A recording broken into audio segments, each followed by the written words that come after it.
പ്രിയ പ്രേക്ഷകർക്ക് ഇൻഫിനിറ്റി സ്റ്റോറീസിൻ്റെ പുതിയൊരു വീഡിയോയിലേക്ക് സ്വാഗതം. ഇന്നത്തെ വീഡിയോയിൽ നമ്മൾ പങ്കുവെക്കുന്ന നക്ഷത്ര ജാതകർക്ക് സ്വദേശത്തു നിന്നോ വിദേശത്തു നിന്നോ ഒരു സന്തോഷ വാർത്ത അത് കേൾക്കാനുള്ളൊരു യോഗം കാണുന്നുണ്ട്. ഇവർ ഒട്ടേറെ പ്രതീക്ഷിച്ചിരിക്കുന്ന ഈ കാര്യം എന്തെന്ന് ഇൻഫിനിറ്റി സ്റ്റോറീസിൻ്റെ ഈ വീഡിയോയിലൂടെ ഒന്ന് മനസ്സിലാക്കാം. വീഡിയോയിലേക്ക് കടക്കും മുമ്പ് എൻ്റെ പ്രിയ പ്രേക്ഷകരെ, നിങ്ങൾ ഇതുവരെ എൻ്റെ ചാനൽ സബ്സ്ക്രൈബ് ചെയ്തിട്ടില്ലെങ്കിൽ ദയവായിട്ട് എൻ്റെ ചാനൽ ഒന്ന് സബ്സ്ക്രൈബ് ചെയ്യുക. അതോടൊപ്പം തന്നെ എൻ്റെ പുതിയ വീഡിയോകൾ നിങ്ങൾക്ക് നോട്ടിഫിക്കേഷനായിട്ട് ലഭിക്കാൻ വേണ്ടിയിട്ട് ബെൽ ഐക്കൺ കൂടി ഒന്ന് പ്രസ് ചെയ്യണം. വീഡിയോ കണ്ടതിന് ശേഷം നിങ്ങളുടെ വിലയേറിയ അഭിപ്രായങ്ങൾ കമൻറ്റ് ബോക്സിൽ ഒന്ന് രേഖപ്പെടുത്താനും വീഡിയോ ലൈക്ക് ചെയ്യാനും മറക്കാതെ ഇരിക്കുക. എൻ്റെ എല്ലാ പ്രേക്ഷകർക്കും ഇൻഫിനിറ്റി സ്റ്റോറീസിൻ്റെ ഈ പുതിയ വീഡിയോയിലേക്ക് ഒരിക്കൽ കൂടി സ്വാഗതം അറിയിക്കുന്നു. നമുക്ക് നോക്കാം.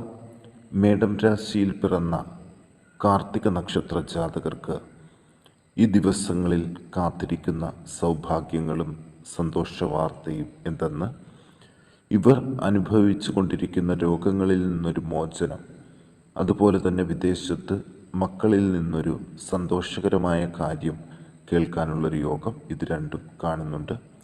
ശരീരക്ഷീണവും നീർവീഴ്ചയും മാറിത്തുടങ്ങും. വാഹനം വാങ്ങാൻ യോഗമുണ്ട്. ശത്രുക്കൾ മിത്രങ്ങളായിട്ട് മാറും. ഈശ്വരപൂജയിൽ ഭൂമിയിൽ നിന്നുള്ള വരുമാനം വർദ്ധിക്കുകയും ചെയ്യും. മാരക രോഗങ്ങൾക്ക് ആശ്വാസം ലഭിക്കുന്ന സന്തോഷകരമായ നിമിഷങ്ങളും ഇവരുടെ ജീവിതത്തിലേക്ക് കടന്നു വരികയാണ്. സജ്ജനങ്ങളുടെ എതിർപ്പിനെ നേരിടാനായിട്ട് സാധിക്കും. എല്ലായിടത്തും മാന്യത ലഭിക്കാൻ സാധ്യതയുണ്ട്. പ്രാർത്ഥനകൾക്ക് ഫലം വർദ്ധിക്കും. ത്വക്കുബന്ധിയായ അസുഖങ്ങൾ പ്രത്യേകം ശ്രദ്ധിക്കണം. പാപപ്രവർത്തികൾക്ക് കൂട്ടുനിൽക്കാതിരിക്കുക. തൊഴിൽ രംഗം മെച്ചപ്പെടും. മനസ്വസ്ഥത വർദ്ധിക്കും. മുൻകോപം കൂടുതലാകാൻ സാധ്യതയുണ്ട്, അത് നിയന്ത്രിക്കണം. ദുർവിചാരങ്ങൾ കുറഞ്ഞു തുടങ്ങും. ദോഷപരിഹാരാർത്ഥം വിഷ്ണു ക്ഷേത്രത്തിൽ അപരാധ സൂക്തം പുഷ്പാഞ്ജലി കഴിപ്പിച്ച് പ്രാർത്ഥിക്കുക. ഇനി ഇടവക്കൂറിൽ മകയിരം നക്ഷത്ര ജാതകരെ കുറിച്ചൊന്ന് നോക്കാം. മക്കൾ ആഗ്രഹിച്ചിരിക്കുന്നൊരു വാർത്ത അത് ഇവരെ കാത്തിരിക്കുന്നുണ്ട്. ഈ വാർത്ത അറിയുന്നത് മാതാപിതാക്കൾക്ക് ഏറ്റവും സന്തോഷം നിറഞ്ഞതാണ്. മക്കളുടെ വിദ്യാഭ്യാസ കാര്യം നടക്കുന്നതോ ഇല്ലെങ്കിൽ ഇവർക്ക് വിവാഹം ഉറപ്പിക്കാൻ സാധിക്കുന്നതോ ഏറ്റവും സന്തോഷം നൽകുന്നൊരു കാര്യം ആയിരിക്കും. ഈ ആഴ്ചയിൽ തന്നെ അത് അറിയാൻ സാധിക്കും. ഒപ്പം മാതാപിതാക്കൾക്ക് ധനലാഭങ്ങൾ, അതുപോലെ കാര്യസാധ്യങ്ങൾ എന്നിവ ഉണ്ടാകും. ശരീരക്ലേശവും മനക്ലേശവും കുറഞ്ഞു തുടങ്ങും. സുഖകാര്യങ്ങൾക്കുള്ള തടസ്സങ്ങൾ നീങ്ങിത്തുടങ്ങും. സ്ഥാനക്കയറ്റങ്ങൾ പ്രതീക്ഷിക്കാം. തൊഴിൽ സ്ഥലത്ത് പല പ്രശ്നങ്ങളും അതിജീവിക്കേണ്ടി വന്നവർക്ക് തൊഴിൽ രംഗം മെച്ചപ്പെട്ടു തുടങ്ങുകയാണ്. യന്ത്ര തകരാറുകൾ, കലഹങ്ങൾ തുടങ്ങിയവ ജീവിതത്തിൽ നിന്ന് ഒഴിവാകും. നല്ല വാക്കുകൾ പറഞ്ഞ് മറ്റുള്ളവരുടെ പ്രീതി നേടാൻ സാധിക്കും. അപമാനം ഏൽക്കേണ്ട സാഹചര്യങ്ങളെ അതിജീവിക്കും. വിദ്യാഭ്യാസത്തിലെ തടസ്സങ്ങൾ നീങ്ങിവരും. പുതിയ തൊഴിൽ ലഭിക്കാൻ ഇടയുണ്ട്. വിവാഹ ആലോചനകൾ സഫലമാകും. തർക്കവിഷയത്തിൽ വിജയം വരിക്കും. മക്കളെക്കുറിച്ച് ഉത്കണ്ഠപ്പെടേണ്ടതില്ല. ഇവരിൽ നിന്ന് അനുകൂലമായിട്ടുള്ള കാര്യങ്ങളായിരിക്കും നടക്കുന്നത്. ഇവർ ദോഷപരിഹാരങ്ങൾക്ക് വിഷ്ണു ക്ഷേത്രത്തിൽ പാൽപ്പായസം നിവേദിച്ച് പ്രാർത്ഥിക്കണം. ഇനി മിഥുനക്കൂറിലെ തിരുവാതിര നക്ഷത്ര ജാതകർ 1, 2, 3 പാദത്തിൽ ജനിച്ചവരെ കുറിച്ച് നോക്കാം. തൊഴിൽ രംഗം മെച്ചപ്പെടും. പുതിയ സംരംഭങ്ങൾ തുടങ്ങും. ശത്രുക്കളുടെ ഉപദ്രവം കുറഞ്ഞു തുടങ്ങും. സുഖ അനുഭവങ്ങൾ കൂടുതലായിട്ട് ലഭിച്ചു തുടങ്ങും. സ്ഥാനമാനങ്ങളും ധനാഗമവും ഉണ്ടാകും. പലതരത്തിലുള്ള വിശേഷ വസ്ത്ര അലങ്കാര സാധനങ്ങൾ ലഭിക്കും. പലവിധ ആപത്തുകളിൽ നിന്നും കരകയറും.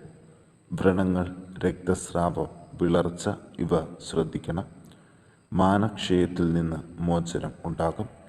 മനക്ലേശവും വീട്ടിലെ അസ്വസ്ഥതകളും കുറഞ്ഞു തുടങ്ങും. ധനകാര്യ പ്രവൃത്തികൾ ഭംഗിയായിട്ട് നടന്നു പോകും. ഉപാസനയ്ക്ക് ഭംഗം വരാതിരിക്കാൻ ശ്രദ്ധിക്കണം. വാക്കുദോഷം മൂലമുള്ള കലഹങ്ങളും കുറഞ്ഞു തുടങ്ങും. ഇവർ ദോഷനിവാരണാർത്ഥം ഭദ്രകാളി ക്ഷേത്രത്തിൽ കുരുതി പുഷ്പാഞ്ജലി കഴിപ്പിച്ച് പ്രാർത്ഥിക്കുക. ഇനി കർക്കിടകക്കൂറിൽ പിറന്ന ആയില്യം നക്ഷത്ര ജാതകരെക്കുറിച്ച് ഒന്ന് നോക്കാം. സഹോദരങ്ങൾക്ക് വളരെ ഗുണങ്ങൾ ഉണ്ടാകും.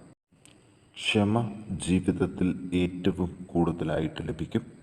ഇവരുടെ സഹോദരങ്ങൾ വിദേശത്ത് നിന്ന് ചില സഹായങ്ങൾ ചെയ്യുന്നതിനുള്ള സന്തോഷകരമായ അനുഭവവും ഈ ദിവസങ്ങളിൽ പ്രതീക്ഷിക്കാം. മരണതുല്യമായ അവസ്ഥകളിൽ നിന്ന് കരകയറും. ദുർജനങ്ങളുമായിട്ട് ബന്ധപ്പെടേണ്ട സാഹചര്യങ്ങൾ ഒഴിവാക്കണം. ചില ആപത്തുകളിൽ നിന്ന് അത്ഭുതകരമായിട്ട് രക്ഷപ്പെടാൻ ഇടയുണ്ട്.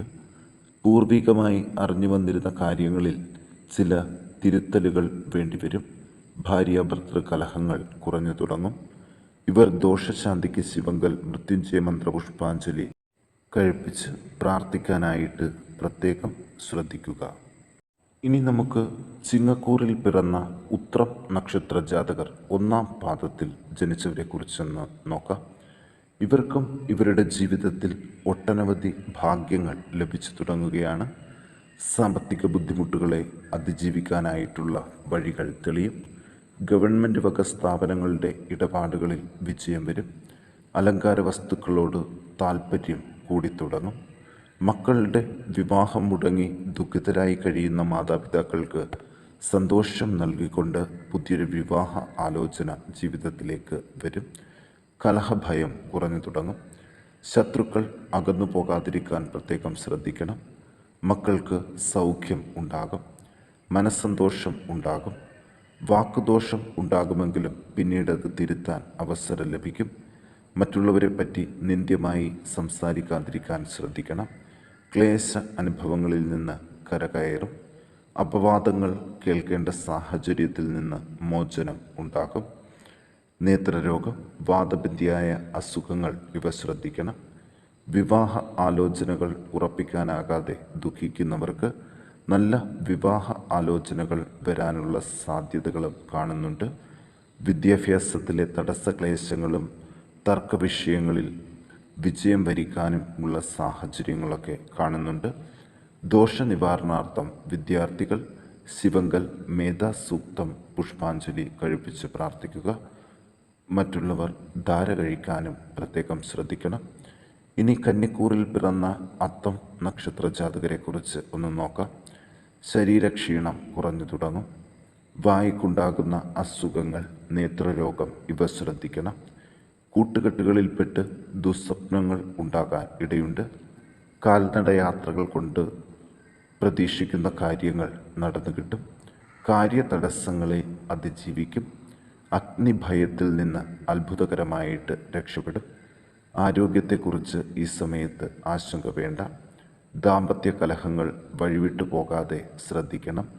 എപ്പോഴും സന്തോഷം നിറഞ്ഞൊരു സാഹചര്യമായിരിക്കും ഇവരുടെ ജീവിതത്തിലേക്ക് ഇനി വരുന്നത്. തൊഴിൽ രംഗം പ്രതീക്ഷിക്കുന്നതിലും നല്ല രീതിയിൽ മെച്ചപ്പെട്ട് മുന്നോട്ട് പോകും. സുഹൃത്തുക്കളുമായിട്ടുള്ള കലഹം, ദേഹ ഉപദ്രവങ്ങൾ എന്നിവ ഒഴിവാക്കാൻ ശ്രദ്ധിക്കുക. പൊതുപ്രവർത്തകർ കൂടുതൽ ശ്രദ്ധിക്കേണ്ട സമയം കൂടിയാണ്. പ്രോജക്റ്റ് വർക്കുകൾ, എസ്റ്റിമേറ്റുകൾ, മറ്റ് റെക്കോർഡുകൾ തുടങ്ങിയവയിൽ തെറ്റുപറ്റാതിരിക്കാൻ ശ്രദ്ധിക്കണം. ദോഷനിവാരണാർത്ഥം വിഷ്ണുവിങ്കൽ ധന്വന്തിരി മന്ത്രപുഷ്പാഞ്ജലിയും സുദർശന മന്ത്രപുഷ്പാഞ്ജലിയും കഴിപ്പിച്ച് പ്രാർത്ഥിക്കുക. ഇനി തുലാക്കൂറിൽ വിശാഖം നക്ഷത്ര ജാതകരെക്കുറിച്ച് നോക്കാം. ഉന്നത വിദ്യാഭ്യാസത്തിനുള്ള വഴികൾ തെളിയും. തൊഴിൽ രംഗം മെച്ചപ്പെടാനുള്ള എല്ലാ ഭാഗ്യവും ഉണ്ട്. തൊഴിൽ നഷ്ടപ്പെട്ടു പോയവർക്ക് പുതിയൊരു തൊഴിൽ ലഭിക്കാനുള്ളൊരു സന്തോഷകാര്യം ഈ ആഴ്ചയിൽ തന്നെ നടക്കും. തൊഴിൽ ഉപകരണങ്ങൾക്ക് കേടുപാടുകൾ പറ്റിയവർക്കത് മാറ്റിവാങ്ങാൻ സാധ്യതയുണ്ട്. ധനലാഭങ്ങൾ ഉണ്ടാകും. വീട്ടിലും മനസ്സിനും സ്വസ്ഥത വർദ്ധിക്കും. അന്നപാന സാധനങ്ങൾ ലഭ്യമാകും. കാര്യതടസ്സങ്ങൾ മാറിക്കിട്ടും. സ്ഥാനമാനങ്ങൾ ലഭിക്കും. പലവിധ ഭാഗ്യ അനുഭവങ്ങളും ഉണ്ടാകും. വാക്ക് സാമർഥ്യം കൊണ്ട് പല കാര്യങ്ങളും നേടിയെടുക്കാൻ സാധിക്കും. ബന്ധുജനങ്ങൾക്ക് ക്ഷേമ ഐശ്വര്യങ്ങൾ ഉണ്ടാകും. യാത്രകൾ കൊണ്ട് വിജയസാധ്യതകൾ കൂടുതലാണ്. ചില കാര്യങ്ങൾ ചെയ്യുമ്പോൾ സാമൂഹികപരമായ എതിർപ്പുകൾ ഉണ്ടാകാൻ സാധ്യതയുണ്ട്. ഇവർ ദോഷപരിഹാരാർത്ഥം ഭഗവതി ക്ഷേത്രത്തിൽ ഭാഗ്യസൂക്തം പുഷ്പാഞ്ജലി കഴിപ്പിച്ച് പ്രാർത്ഥിക്കുക.